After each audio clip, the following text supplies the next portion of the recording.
आसानी जगानी है। मैं जो बैठा हुआ हूँ अहंकार नहीं करता, लेकिन स्वाभिमान नहीं खोता कभी भी। स्वाभिमान जरूर होना चाहिए। हम गो भक्त देशभक्त हैं। 4 बार मैंने पुलिस की बर्बरता लाठियां सहन की है, शरीर खत्म है। 4 बार जेल की है, मानवीय यातना सहन की है। आपको लगता होगा कोर्ट है, कानून है, अभी भी बहुत सारी कमियां देश में, लंबी कहानी है। गो रक्षा करना आसान नहीं है। आप लोग जो कर रहे हैं सबको पता है, भाषण देने की जरूरत नहीं है। अभी 3 बच्चे गए हैं जो परिवारों से गए, उनको पता है इंसान की क्या कीमत है। ये मेवात है, कुछ भी नहीं है। योगी जैसा सीएम हो तो 1 घंटे में ठीक कर दे इसको, 1 घंटे में, कुछ भी नहीं है। अभी मेवात में लगे हुए हैं। मैं इस यात्रा में गया था जुलाई में जो हुई। बहुत लोगों ने मेरे को कहा आचार्य जी मत जाओ। मैंने कहा मैं जाऊंगा। और कम से कम 15 जगह मुसलमान माला लेके खड़े हुए थे। उनका मीडिया भी खड़ा था। उन्होंने कहा आचार्य जी आप मुसलमानों के खिलाफ बोलते हैं। मैंने कहा मैं उन मुसलमानों के खिलाफ बोलता हूँ जो गो हत्या कराते और उनका साथ देते। आप देख लो, गो हत्या बंद करो। मैं तो आज भी सीने से लगा देना चाहता हूँ। और 15-20 बच्चे मेरे साथ थे। मैंने पहले कह दिया था भाई हमला भी हो सकता है। तो इसलिए बहुत लोग मेरे को बोलते थे आचार्य जी मत जाओ। मैंने कहा गाय के लिए चले जाएंगे तो अच्छा है, गो हत्या देखने से तो अच्छा है। तो जिन लोगों ने ये जगह दी है, ग्राम पंचायत के पार्षद हैं, और आप लोगों ने जो प्रयास किया है इसका कोई मोल नहीं है। एक छोटे से मुकदमे में लग जाता नहीं परिवार, कुछ लोग टूट जाते हैं। 35 वर्ष से हम लोग संघर्ष कर रहे हैं और हम नहीं कर रहे। आप जैसे युवा आगे से आगे मिलते रहते हैं। यहाँ है तो सूर्य तो एक ही होता, भीड़ कभी काम नहीं करती। चंद्रमा भी एक ही होता है, तो आप सूर्य चंद्रमा के समान है। और वैसे प्रशंसा भी नहीं करता मैं किसी की। वास्तव में आप सच्चे देशभक्त और गो भक्त हैं। और अंतिम समय में जब जाता आदमी, उसको जब गुना भाग करके पता लगता है भाई क्या अच्छा था क्या बुरा था, फिर ना समय होता ना ये जवानी होती जो काले बाल आज उत्साह दिख रहा है। तो आप बहुत बड़े सौभाग्यशाली हैं, गौ माता की सेवा से जुड़े हैं। इससे बड़ी कलयुग में सेवा नहीं है गौ माता से, और इससे कठिन भी नहीं है। क्योंकि हिंदू समाज भी बहुत ज्यादा खड़ा हो जाता है, सहयोग नहीं करते, जगह लेंगे लठ लेके आ जाते हैं। हम लोगों ने स्वयं गौशालाएं स्थापित की है, उस चीज को भुगता है। कई जगह तो गौशाला उखाड़ दिया, हमें लज्जित किया गया। तो इसलिए मैं आपसे प्रार्थना करना चाहता हूँ, गौ मूर्ति मेरे पास बैठी, आप सब गो भक्त अंतिम समय तक संघर्ष करना है, अंतिम समय तक लगे रहना। हम लोग साथ हैं, जैसे साथ खड़े रहेंगे। ये नहीं भाई आगे माइक पे बोल के चले गए और फिर कुछ नहीं मिलना। अभी जब जुनैद और नासिर दो बहुत बड़े गो हत्यारे थे, जब वो जल गए, सारी दुनिया के मुसलमान एक हो गए, सारी दुनिया के। किसी ने बोलने की हिम्मत नहीं की। मैंने सोशल मीडिया पे पहला बयान डाला, भाई ये कोई देशभक्त मुसलमान नहीं थे, बहुत बड़े गो हत्यारे और अपराधी थे जिन्होंने लाखों गौ माता को मौत के घाट उतार रखा था। अपराधी लोग थे ये जो गाय काटते थे। और अपना हिंदू समाज अपने के ही खिलाफ खड़ा हो जाता। बिट्टू बजरंगी के बारे में जब बयान आया, मैंने पहला वीडियो डाला, बिट्टू बजरंगी के साथ है।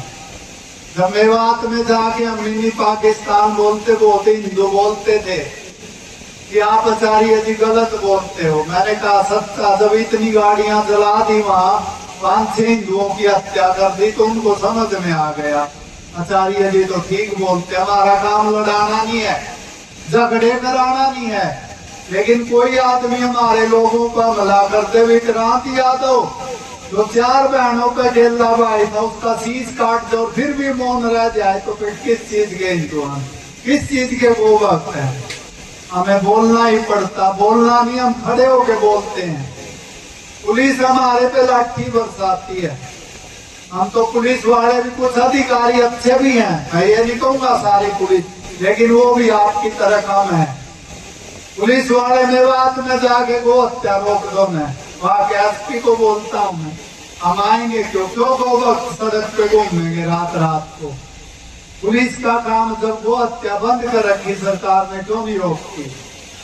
तो पुलिस वाले भी आप पे हम पे जोर चलाते, कानून पढ़ाते हैं, जो गो हत्या करते हैं उनको नहीं वो करते।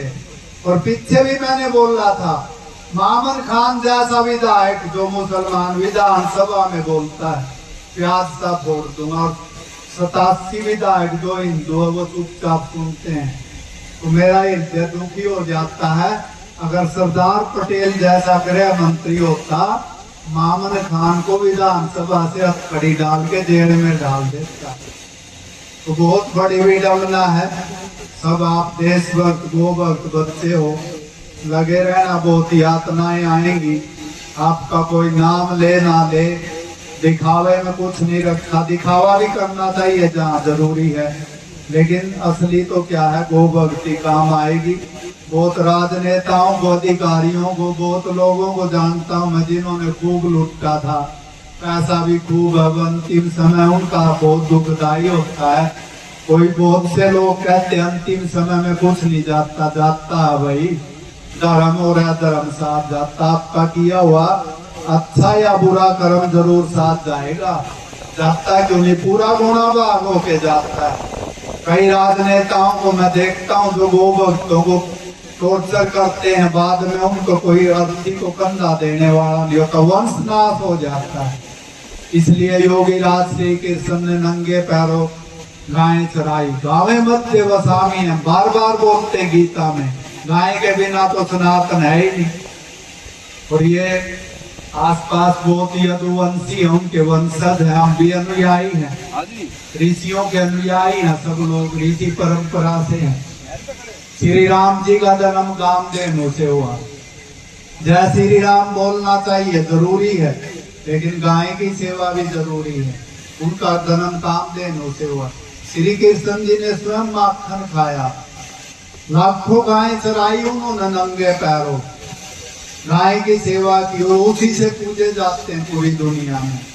तो ये जो बहुत बड़ा, मैं ये दो यदुवंशी हैं, लंबे समय से बलिदान दे रहे हैं, संघर्ष कर रहे हैं, क्योंकि इधर राक्षस बैठे हुए हैं मेवात में, बहुत बड़ा संघर्ष करते, नहीं तो एक शहीद हो जाता, दूसरे लोग फिर खड़े नहीं होते। तो जब भी मैं देखता हूँ पंचायत की, जब हमने जुनेद नासिर जब जल गए, वो कैसे जल गए अलग विषय था, सरकार ने जांच नहीं की, हम लोगों को फंसाया गया, नाम दिया गया, बच्चे अंदर हैं, हमने बड़ी बड़ी पंचायतें की। और दुख तो जब हो गया राजस्थान की तत्कालीन सरकार जो अशोक गहलोत था, वो स्वयं उनके पक्ष में जाकर के उस गांव में बैठ गया, और वही नीरू का 50-50 लाख रुपए भी दे दिए। बहुत कष्ट हुआ हमारे दिल में, भाई ये कैसे हिंदू राजा हैं, जिन क्रांतिकारियों ने बलिदान दिया, मंगल पांडे जैसे ने, उनको पता नहीं था कि ऐसे राजा आ जाएंगे जो गो हत्यारों के पक्ष में जा करके खड़े होंगे। और आपको जान करके दुख होगा, 100 PCR लगा रखी थी हरियाणा में भी। वहाँ के एसपी राजस्थान के हम लोगों से मीटिंग की, उन्होंने कहा आचार्य जी 1-2 को तो दे दो, मैंने कहा मैं ही पकड़ के ले चलो आप।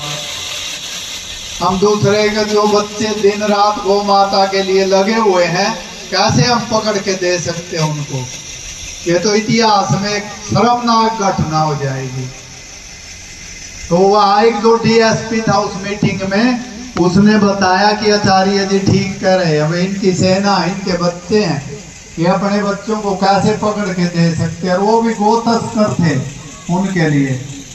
तो अभी हम सरकार से गुहार लगा रहे हैं, मोदी जी से, अभी आप भी सब लोग समृद्ध लोग बैठे हुए हैं आगे पीछे, जिसकी जैसे चलती है।